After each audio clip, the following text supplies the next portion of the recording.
25 اگست 1989 پاکستان کا ایک ایسا علاقہ جو بادلوں، برف اور پہاڑوں میں چھپا ہوا ہے۔ صبح کے وقت پہاڑوں کی چوٹیوں پر سورج کی پہلی کرن سنہری روشنی کا حالہ بنا دیتی ہے، لیکن اس خوبصورت منظر کے بیچ گلگت ایئرپورٹ پر ایک عام سی صبح غیر معمولی ہونے والی تھی۔ پاکستان انٹرنیشنل ایئر لائنز کی پرواز PK-404 اسلام آباد جانے کو تیار کھڑی تھی۔ یہ ایک فوکر F-27 طیارہ تھا، درمیانی سائز کا 2 پروپیلر والا، جو پہاڑی علاقوں کے مختصر پروازوں کے لیے استعمال ہوتا تھا۔ اس روز 49 مسافر اور 5 عملے کے افراد موجود تھے۔ کچھ لوگ اسلام آباد میں اپنے پیاروں سے ملنے جا رہے تھے، کچھ کاروبار کے سلسلے میں، اور کچھ سیاح اس خوبصورت مگر دشوار خطے سے نکل کر دارالحکومت کی طرف جا رہے تھے۔ کسی کو بھی خبر نہیں تھی کہ یہ پرواز کبھی بھی اپنی منزل کو پہنچ ہی نہیں سکتی۔ صبح 7:36 پر ایئر ٹریفک کنٹرول نے پرواز کو کلیئرنس دی۔ طیارہ آہستہ آہستہ رن وے پر آگے بڑھا، پھر شور مچاتے پروپیلرز کے ساتھ ہوا میں بلند ہو گیا۔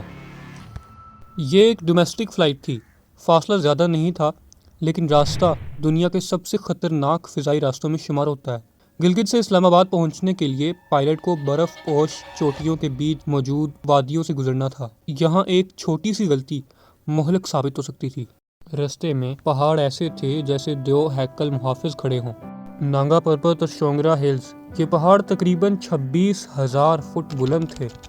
ان پر ہمیشہ برف جمی رہتی تھی اور سردیوں میں منظر اور بھی خوفناک ہو جاتا تھا۔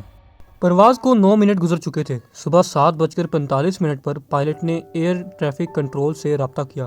اس نے مختصر سا جملہ کہا، ہم بنجی کے قریب پہنچ چکے ہیں۔ یہ الفاظ اس جہاز کے آخری الفاظ ثابت ہوئے۔ اس کے بعد کوئی سگنل نہیں، کوئی جواب نہیں۔ آخر کہاں گیا یہ جہاز؟ ایئر ٹریفک کنٹرول نے بار بار کال کی، مگر کوئی جواب نہ ملا۔ فوراً ہنگامی تلاش کا عمل شروع ہوا۔ ہیلی کاپٹرز کو روانہ کیا گیا۔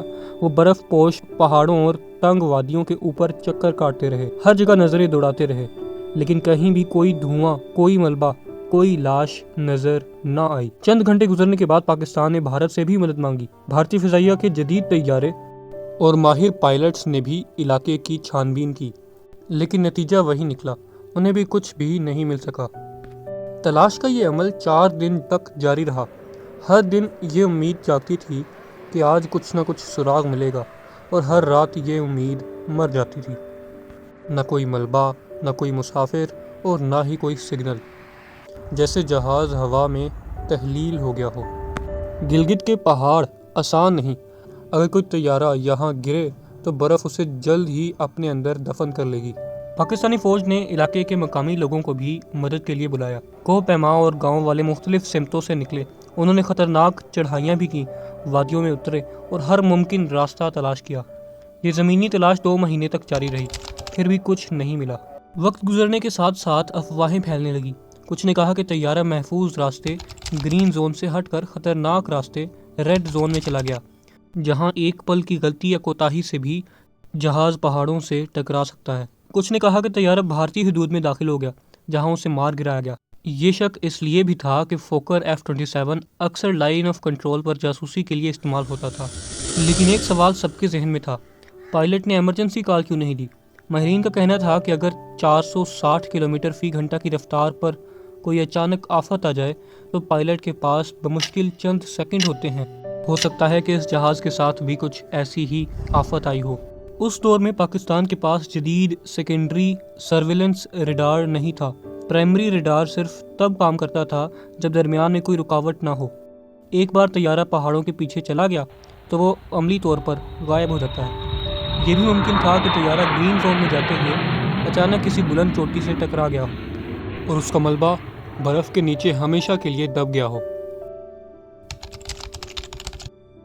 اکتوبر 1989، 2 ماہ کی ناکام تلاش کے بعد حکومت نے اعلان کیا کہ پرواز PK-404 حادثے کا شکار ہو گئی ہے اور تمام 54 افراد جاں بحق ہو گئے ہیں۔ لیکن عجیب بات یہ تھی کہ ملبہ آج تک نہیں ملا، نہ کوئی لاش، نہ کوئی بلیک باکس، اور نہ ہی کوئی پرزہ۔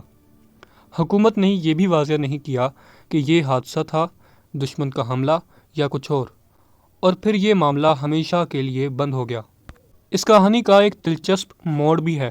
کینیڈا سے تعلق رکھنے والے جغرافیہ اور سیاحت کے محقق ڈیوڈ بٹس اس پرواز پر سوار ہونے والے تھے، لیکن آخری لمحے پر ایک دوست نے انہیں مشورہ دیا کہ جیپ کے ذریعے اسلام آباد چلے جائیں کیونکہ اس موسم میں پروازیں اکثر منسوخ ہو جاتی ہیں۔ وہ بچ گئے اور باقی 54 لوگ ہمیشہ کے لیے لاپتہ ہو گئے۔ پاکستانی ایئر فلائٹس کی تاریخ میں کئی حادثات ہوئے، لیکن PK-404 جیسا کوئی حادثہ نہیں ہوا۔